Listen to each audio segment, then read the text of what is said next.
听说呀，杭州最刁钻的吃货都被这家农贸市场给制服了。今天啊，神就带你们逛一逛这家最牛的菜市场，走。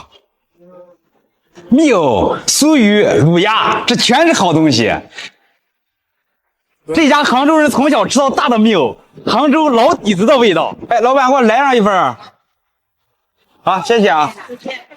还有拖着行李箱大老远跑过来买的，还有这家我排了好长时间的卤鸭，我都排了半小时了。好，谢谢啊。哎，再买几份给朱老板带回去尝尝。谁说啊，杭州是美食荒漠？那是你们没找到地方。先吃口酥鱼。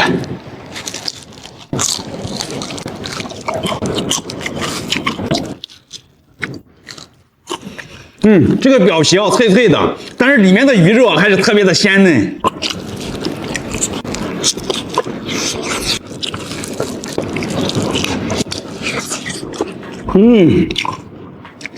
甜甜糯糯的，就是好吃，怪不得老板都卖了30年。有卤的香味儿，尝一尝。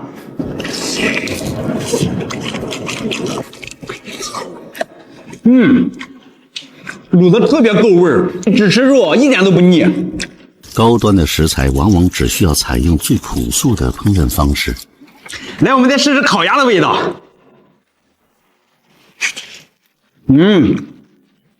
你们说是杭州的卤鸭好吃，还是烤鸭好吃？